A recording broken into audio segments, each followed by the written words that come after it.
Alright, so welcome back. Hopefully all of you guys are having a fabulous day here today. We do got some pretty fun stuff to jump into and talk about. As always, if you're new to the channel, like and subscribe. We have a brand new developer interview. And this one has some information you might like.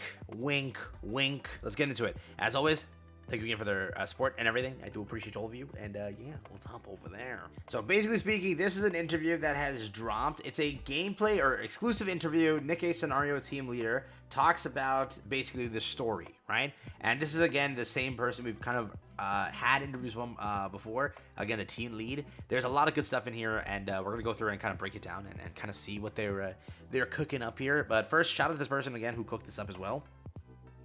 This person translated everything. I was going to use the original translation, but the translations are much better here, so he cooked. He definitely cooked. But basically speaking, we're getting to it. A lot of good stuff here regarding...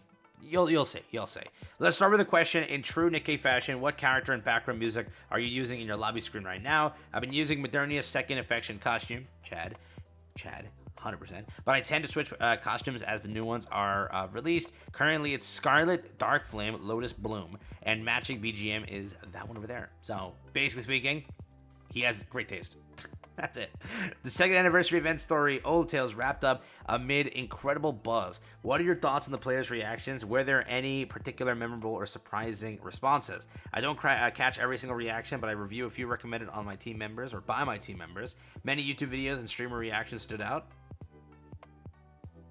If you're watching right now, release better Isabel. Keep going. Particularly those showing players crying during the second part or the epilogue. Seeing that made me feel proud. It showed our intended messages had resonated deeply. Making us cry makes you feel proud? Damn, that's a real way to feel. To be honest, the quality of bi-weekly stories seemed inconsistent earlier this year. However, recent stories have been consistently engaging and well executed. What caused this change? Pure dumb fun. I genuinely think so. Most of the stories were just dumb fun at the end of the year. I swear they were. There were a few that would like hit you in the gut and be like, yeah, that's good writing. Some of them were just dumb fun. Like this event here was just dumb fun. And the one we currently have is also just like, I love this event, bro. This new event is like cooking to me. All right, it might be a hot take. I don't care. I'm fighting with that take, bro. At the beginning, our scenario team had higher proportion of newcomers compared to experienced writers. Over time, as they immersed themselves in Nikke's world and characters, their skills improved significantly. Additionally, we've actively incorporated player feedback into our work. It's rewarding to see what we collectively progressed and collectively progressed in the right direction. So, pretty cool. The scenario team and their progress. How many people are in the scenario team and how are responsibilities distributed? A team consists of about 10 people. While I can share the specific process, the work isn't strictly divided. Each event has designated lead, with the rest of the team supporting subtasks. Our team also doubles as the setting team, so we handle a broad range of tasks from managing image requests to data work. We work together intensively to complete one task before moving on the next. The music for Old Tales perfectly complemented the story. How do you collaborate with the music team on these projects? The team leader over here, not gonna butcher his name, but Cosmograph, handles the music beautifully, so there was no need for us to be engaged in separate discussions. All we shared were simply the plot and story context, and he managed to compose very fitting theme musics. I was blown away by the music in the second part of Old Tales. Yeah, Old Tales music was kind of crazy, bro. Flawless acting from the VAs. That's there as well. On the first day of part 2, the story cut off perfectly at stage 5, making it hard to resist purchasing additional story chapters. They did that purposely. OP, I think he meant by purchasing story as many action vouchers. Yeah, so yeah, same thing, right? The same refill stamina. Was this deliberate strategy? We pay special attention to the first day experience for major events with voice acting. For instance, part 1 ends at stage 5 with a pivotal scene where the map turns red due to an invasion. We aim for players to end their day looking forward to the next chapter for the next day, which nobody does, by the way. Everybody just buys stamina. I know a lot of people who do that, an insane amount. There were some aspects I found regrettable in part 1. For instance, we extended the process of Cinderella's initial debut before stage 1 to 5 to build up a more impactful moment. The intention was to deliver a major climax and then accelerate the story progression afterward. It was absolutely not meant to take away players' core dust on purpose. Ouch. Some players expressed frustration about spending core dust to unlock more story chapters, jokingly criticizing it during broadcast. That's very satisfying to hear. In part 1, where earlier with the promotional video, there were plenty of hints about the culprit. For instance, the minigame collectibles outright reveals red shoes. You could have concealed it more and delivered a twist in part 2. Why didn't you? Personally, I feel like my weakness is that I'm not very good at using narrative tricks to conceal information, so I didn't even try to hide it. The scenario was brief, and the number of involved characters was limited, so forcing secrecy felt unnecessary. Instead, I thought it would be better if players figured it out. My focus was on how the truth would unfold. I aimed for spotlight of revelation itself as much as possible. He said, damn, screw it. Just, you'll find out anyways. Here you go. Red Shoes is the evil one. Character like Red Shoes who embodies... Here, read this passage and just tell me I did not smoke or they smoked. Who smoked? Please. Seems rare in Nikke. Could you share... Wait. First off, people who embody pure madness seem rare in Nikke.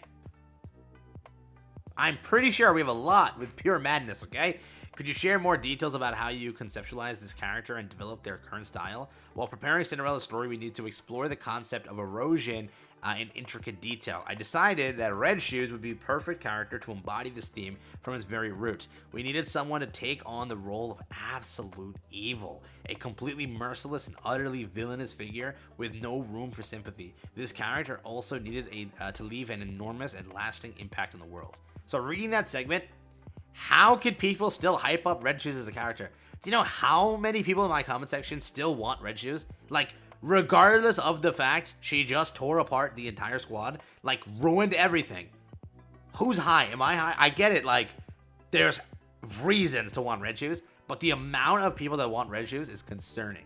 Additionally, I requested the design be visually stunning so that it would almost feel like a waste of such beauty to belong to a villain. I wonder. The final design turned out exactly as envisioned. Just gave her big everything. Like, literally. Everything was big. Pause. Keep it going. Let's just act like nothing happened. The final design turned out to be exactly as envisioned, and it also happened to align with my personal aesthetic preferences. Homie knows what he likes. I wanted to explore the question, if someone looked this good, would players be able to forgive their heinous acts? Yeah, they were, 100%, and the results were quite satisfying. I wonder. See, even he knows. He's like, yeah. Dude, they literally fell for it. It was like what he said. Discussion of the voice acting is based on the Korean voice acting, which, by the way, our English VAs, I think a lot of them were changed from what they... I think some of them were changed, right? In the story? I don't know for sure, but... whoever you heard in these VAs, you might hear different ones as well in the future. We'll see how it works, but a lot of VAs are being removed because of what's going on. The voice acting for this, again, was another highlight, perfectly capturing the character's madness. Were there any special communication with the voice actor during the thing? Again, this is for the KR take, so you're more than welcome to read through it. This is one of the most surprising things that I've heard so far. Are you saying the entire performance was recorded without a single retake? Damn. Okay. Congrats first off. Damn. Maybe I should have read that. I believe it's because the voice actor's interpretation of the character aligned perfectly with what we envisioned without missing any links between the two. The same actor who played, Jackal did Red Shoes. And they just gave the script and basically they were ready to go. Completed in one take. Okay, I should have read that actually. Red Shoes' view of coexistence with Raptors seems to overlap with Reptilians. At the current stage of the story, however, it feels like their madness extends in entirely opposite directions. Was this contrast intentional? Yes, it was deliberate. I wanted to use these extremes to explore the question of what true coexistence looks like. Red Shoes' idea of coexistence leans towards submission and subjugation, being entirely consumed by the Raptors. Keep in mind, Red Shoes was a post-goddess with and a top disciple of VTC with exceptional physical abilities, but even someone of that stature succumbed to such a philosophy. On the other hand, Reptilian represents the exact opposite. He's an eccentric middle-aged man with no notable abilities, often missed and even threatened with murder. Despite all this, he chose a form of coexistence that fosters harmony and went on to prove its feasibility. Through the two characters, we aim to showcase the contrasting definitions of coexistence and encourage players to reflect on what true harmony might mean. Can you clarify the timeline Oswald refers to at the end of part 2? He mentions successfully completing the Arc Guardian operation, consequently losing Lilywise with the Arc Sealing operation remaining. How much time is there between the Arc Sealing operation and the beginning of Overzone? The timeline goes like this. After Red Ash comes Overzone, and the story is between or in between, is covered in part 2 of Old Tales. So basically, Red Ash into Old Tales part 2 into Overzone. Oswald's words refer to that, or what the Goddess Squad was doing at that point, which is immediately before Overzone. So yeah. Does this mean Snow White's mind switch occurred before Lily Weiss's death? Not exactly. Snow White's mind switch chronologically happened in Old Tales Part 2 timeline from the Goddess Squad's point of view. The timeline and events you mentioned, Goddess Squad, Lily Weiss, Oswald, and Overzone Aftermath, seem critical. Do you have any plans on when these will be revealed? The time will come when these stories are told, but we're holding on to them for now. They will be treated lightly, expect them to be explored thoroughly in large-scale events or significant side stories. So yeah, they're basically saying it's not happening anytime soon. So if you're expecting this to be answered or any of this here to be touched upon, it's not for a while. So keep that in mind. Keep that in mind. Oswald seems like a pivotal character in this event. While male NPCs are rare in Nikke, they all seem exceptionally well developed. When it comes to male characters, I'm avoiding making them one-dimensional. I like to add layers to someone who appears villainous but is actually noble, or someone whose past good deeds turn out to have unintended negative consequences. I'm particularly drawn to epic dramas where a character's journey is inevitably shaped by the flow of time, and I reflect this influence heavily in Nikke male characters. Many people say they cried during the epilogue, comparing it to the emotional impact of Miracle Snow. Do members of the development team also tear up while working on the story? Quite often, actually. The scenario team in particular tends to cry more than most. Sometimes we even receive similar feedback from planning and art teams. Whenever this happens, we know this is it. We've nailed it. They just want to make us cry, dog. Just depression is all we can cook up here. Side story number 2, Wordless, what pains means to them. Looking back, the squad name Wordless seems cleverly layered in the meaning. Was it significance and the story's conclusion fully planned from the start? The name was indeed intentional, dual purpose, meaning both wordless and wordless. Yeah. However, we didn't have every detail of the story mapped out from the beginning. We planted the idea as a seed, leaving room to expand on it depending on how things progressed. As the main story unfolded in Mahara and Uni's narratives developed, we decided it was time to nurture that seed. After Uni's disposal was determined, we wanted to write the story but couldn't find the opportunity until the side story format presented itself an ideal outlet. The single phrase Uni trying to leave behind seems to be holding profound meaning. How did you conceive it, and what does pain mean to Uni and Mahara? For Mahara, pain represents proof of life. In contrast, for Uni, pain serves as a channel of communication with others. In their relationship, pain acted as a catalyst that forcibly connected their distorted paths, much like interlocking broken gears. Crucially, the sharing of pain between them was always a mutually agreed upon act. What am I reading, dude? I'm getting depressed reading this, if anything. Like, damn, calm down. Here we go. In the early main story, Uni explicitly asked for permission by saying, "Give me a reward," before inflicting pain on Mahara. Does this align with the meaning of pain in their dynamic? Exactly. The Wordless squad always operated on mutual consent when sharing pain. However, during the Ark Shelter incident, Uni inflicted pain on Mahara unilaterally, essentially wielding violence. The single phrase Uni left was crafted as an apology for turning their consensual pain into a one-sided violence. Dude, who the hell was writing this? Like, just like they're cooking. If you actually read the story and didn't just comment on my video saying mid story, which so many people called that story mid, that was an insanely depressing, insanely like well-written story on how they handled everything. It was a great story. And seeing this over here, they did very good on the dynamics and the parallels and how they designed that. So I'll give them a W, but it's funny to see that half my comments hated the story. All right, keep it going. We got a glimpse of Syuen's hidden sides as well. However, given Syuen's numerous past misdeeds, there's concern that future revelations might paint the character in sympathetic light. I appreciate players interpreting Syuen as they see fit. However, I've mentioned before that one of my favorite themes is poetic justice, and the belief remains unchanged. Rest assured, the story will stay true to its principles. Wait, what? Does that mean she's gonna get redeemed or not redeemed? I appreciate players interpreting Syuen as they see fit. However, I've mentioned before that one of my favorite themes is poetic justice. Okay, I'm gonna circle back to this one. I don't think she's getting redeemed anytime soon. Main story will keep troubling the protagonist in a new way. The goal of introducing more humanized heretics has been highly praised. When did you start conceptualizing characters like the Four Beasts? And what was the intent? Am I getting spammed? God damn.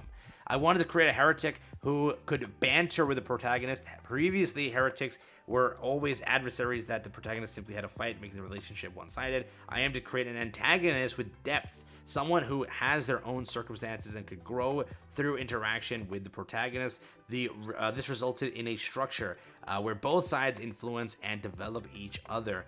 I've always thought it would be great to have characters like that, even from the early stages.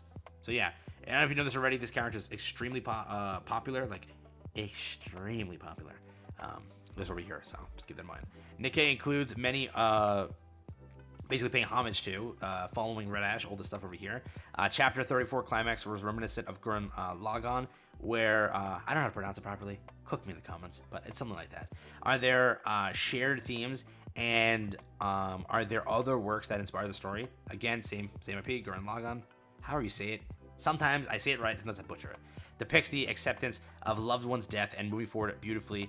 These or themes like this naturally lead to powerful emotional storytelling, similar to, again, Red Hood's central theme, which is passion. I thought it was pairing well with that, right? Like robot animes, or I like robot animes, so I draw significant inspiration from robot anime, but emotionally, I'm more influenced by Korean dramas. Korean writers are incredibly skilled in directing different angles of emotions, and their works have helped me a lot. There you go.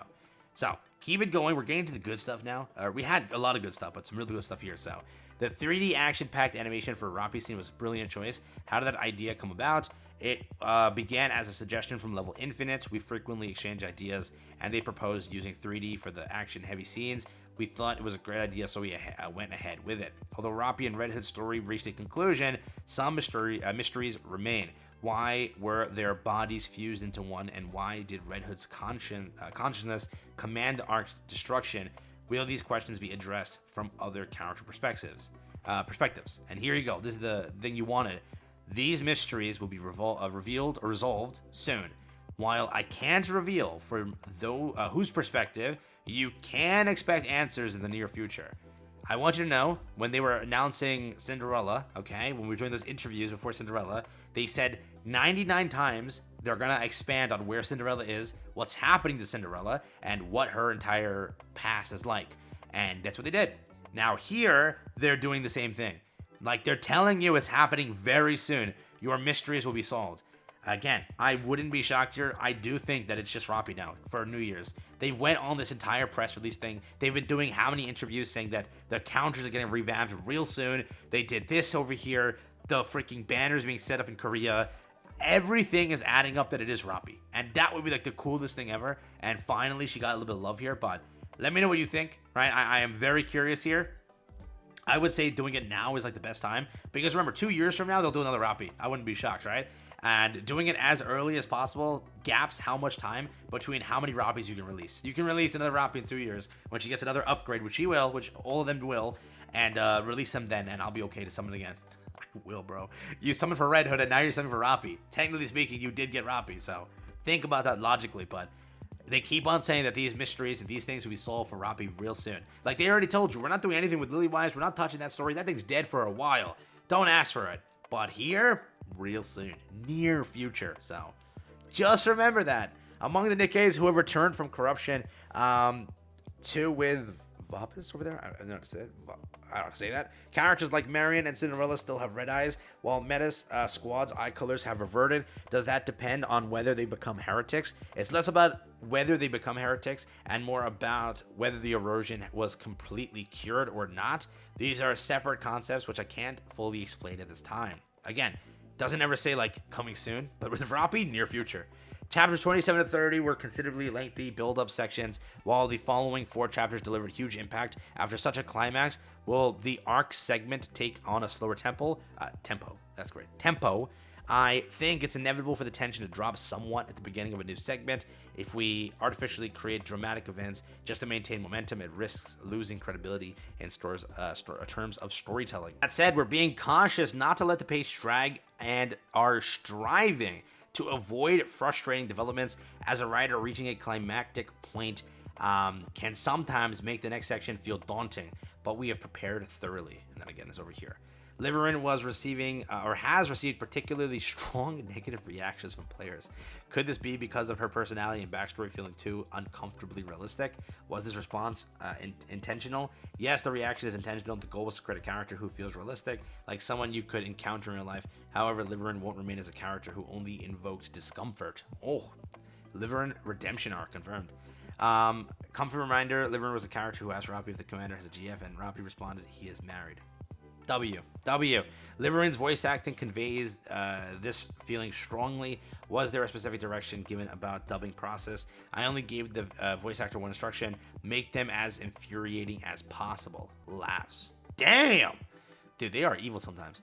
Perfect execution. On the other hand, characters like Drilly and Hammering seem to take on completely opposite approaches as to temptation. Both Pathfinder and Hammer and Drill squads share themes of ordinary people facing relatable problems in life. Everyone encounters opportunities to change their circumstances, often accompanied by risky temptations. One group took the risk while one didn't. I wanted to highlight the contrast. While I can't reveal how their stories will progress, this sharp distinction will remain central. So look at that, yeah. Many players hope Hammering will find happiness. Personally, I feel the same way. I also want every Nikke to find happiness, except Isabel. As the protagonist, physical capabilities and the combat strength of their allies increase, is there a risk that the future crisis will feel less tense? At this rate, it seems like a massive ship breach would only require a nap to recover. Can we expect bigger challenges ahead? You absolutely can. We're consistently and constantly brainstorming ways to challenge the protagonist and their allies. New crises will arrive in unique ways and from unexpected directions. Nikke's story can be described in one sentence. It's a story about people. There is a lot more left. Oh my god, there's a lot more left. Among the scripts you've worked on so far, which story caused you the most difficulty or required the most revisions? That would be Old Tales in the latter half of part 2. The storyline after Abe saves Cinderella proved extremely challenging to develop. I struggled for nearly a week exploring 5 or 6 different timelines. After much deliberation, I settled on the one I was most satisfied with, but again, it was particularly tough period. I'm relieved that players seem to appreciate the end result. On the other hand, was there a story that came together quickly but received unexpectedly positive reactions? Miracle Snow was that story. Wow.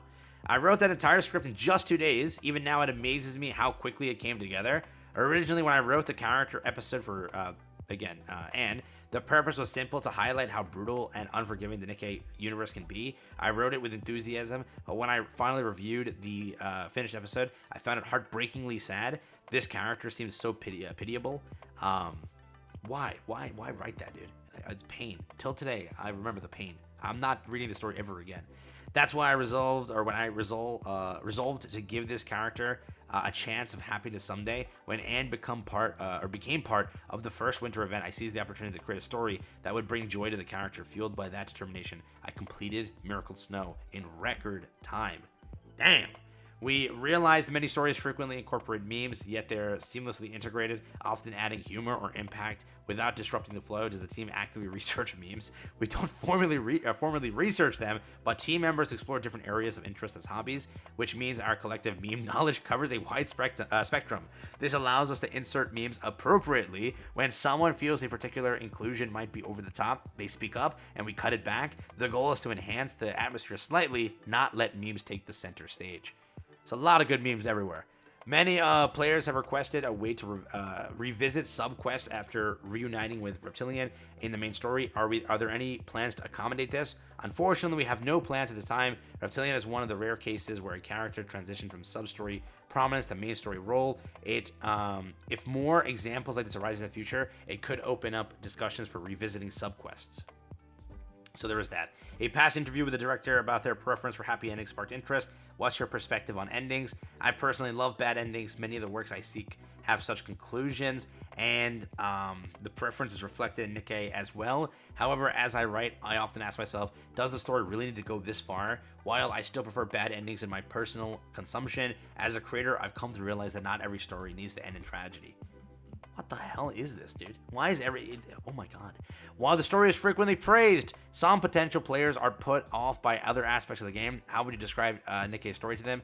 Nikke's story is about a story about people with a both wholesome and thought-provoking elements, if you were to say. On the surface, it depicts girls fighting mysterious machines, but beneath that lies a narrative filled with relatable human experiences and meaningful messages. Nikke's storytelling often feels reminiscent of an ensemble drama. This is a reflection of your personal tastes. He loves dramas. He just said that, yeah. He literally did. Yes, I love dramas like that, especially large-scale ones where multiple perspectives and conflicting thoughts weave together for a complex web of relationships. Even when the cast is smaller, I enjoy stories where the viewpoints clash and the characters' intertwined fates leave you wondering how everything will unfold. If I had to recommend one, it would be that one over there if you want to watch it. 13 Sentinels. If you want to watch it, be my guest. It's a narrative structure left on profound impression on me. Lastly, do you have a message for the fans eagerly awaiting Nikke's next story? Thank you as much as always.